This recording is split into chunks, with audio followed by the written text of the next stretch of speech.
संपूर्ण विश्व के मानचित्र पर यदि दृष्टि दौड़ाई जाए, विभिन्न देशों, संस्कृतियों, सभ्यताओं की ऐतिहासिक विरासत की एक समीक्षा यदि की जाए, तो सहजता से इस सत्य का अनुभव किया जा सकता है कि जो सौभाग्य भारत को, भारत भूमि को मिला, वो संपूर्ण वैश्विक पटल पर शायद ही किसी अन्य देश को मिल सका। यदि भारत भूमि की ऐतिहासिक और पौराणिक विरासत का एक व्यंग्यावलोकन किया जाए, तो यह सत्य भला कौन न जान सकेगा कि यह भारत की भूमि वही प्राचीन भूमि है जहाँ यूरोप और अमेरिका के तटों को छूने से पहले आध्यात्मिक अभिप्सा ने और तत्वज्ञान ने अपना निवास स्थान बनाया था। इस सत्य को भला कौन भुला सकता है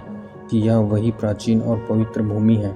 जहाँ से निस्तृत होने वाली योग, तप, ज्ञान, ध्यान, दर्शन, अध्यात्म की धाराओं ने मानवता का परिचय उस प्रकाश से कराया था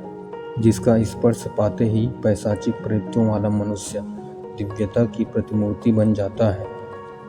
इस सार्वभौम सत्य को भला कौन ठुकरा सकता है कि इसी भारत की भूमि को यह सौभाग्य मिला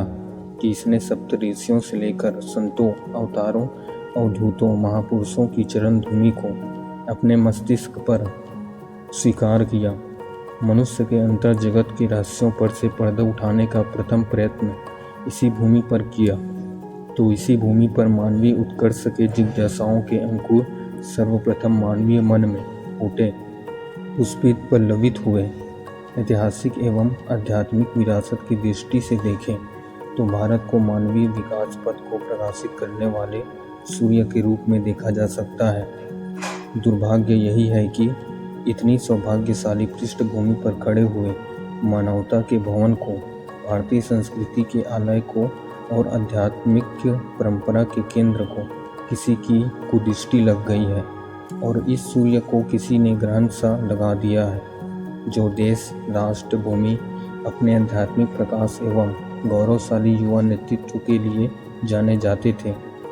आज वहाँ दुर्व्यसनों की आंधी ने संपूर्ण परिदृश्य को मटमैला और बेरंग सा कर दिया है।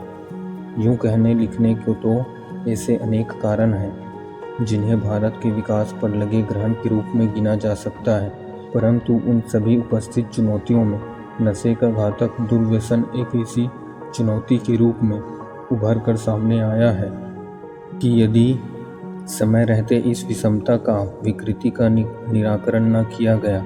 तो देश का भविष्य एक ऐसे अंधकारमय गर्त में जाकर गिरेगा कि उससे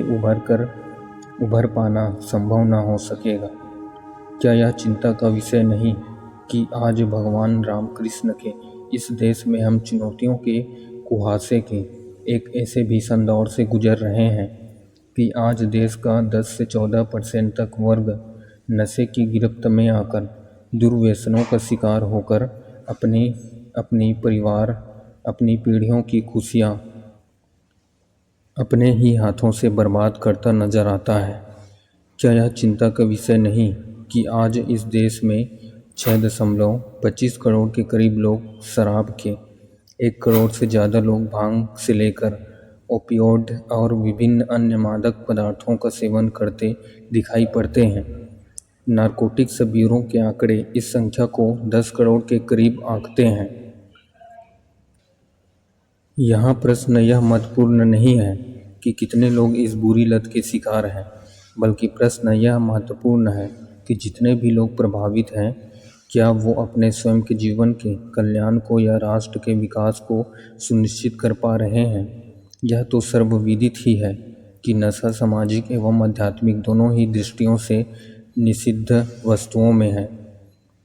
नशा करने से मात्र वही व्यक्ति प्रभावित नहीं होता